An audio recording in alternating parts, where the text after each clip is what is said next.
झारखंड की सियासत में उस वक्त हलचल तेज हो गई जब केंद्रीय मंत्री रामदास अठावले रांची पहुंचे और एक बयान देकर नया राजनीतिक विवाद खड़ा कर दिया।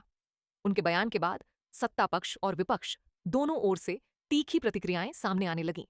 दरअसल रांची में एक जनसभा को संबोधित करते हुए रामदास अठावले ने कहा कि मुख्यमंत्री हेमंत सोरेन को एनडीए के साथ आ जाना चाहिए।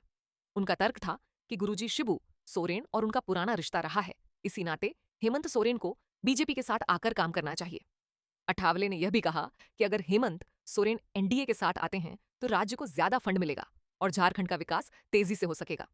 इस बयान के बाद झारखंड की राजनीति गर्मा गई।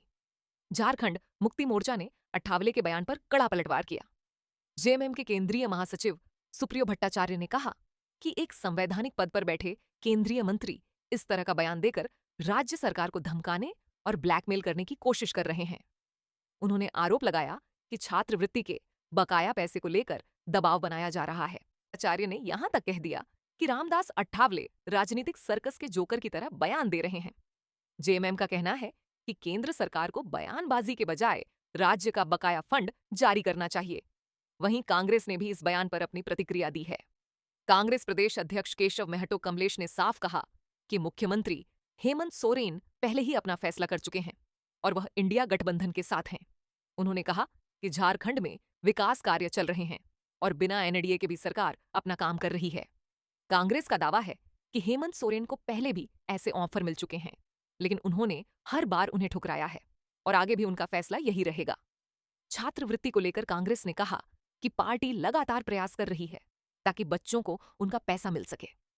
इसके लिए राज्य और केंद्र स्तर पर बातचीत की जा रही है, क्योंकि छात्रवृत्ति न मिलने से छात्रों का भविष्य प्रभावित हो रहा है। इस पूरे विवाद पर बीजेपी ने भी अपना रुख साफ कर दिया है। बीजेपी का कहना है कि रामदास अठावले का बयान उनका निजी बयान है, न कि बीजेपी का आधिकारिक स्टैंड। बीजेपी नेताओं ने साफ कहा कि अठावले भले ही एनडीए का हिस्सा हों, लेकिन वह बीजेपी के प्रवक्ता नहीं है। पार्टी ने यह भी कहा कि बीजेपी किसी पर दबाव डालकर या ऑफर देकर राजनीति नहीं करती।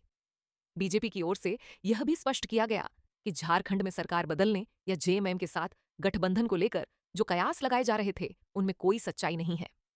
फिलहाल बीजेपी और झारखंड मुक्ति मोर्चा दोनों अपने अपने रास्ते पर चल रही हैं।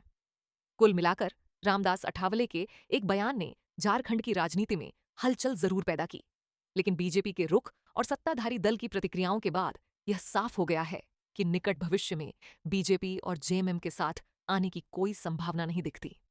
अब देखना होगा कि इस बयान पर आगे और क्या राजनीतिक प्रतिक्रिया सामने आती है या मामला यहीं थम जाता है।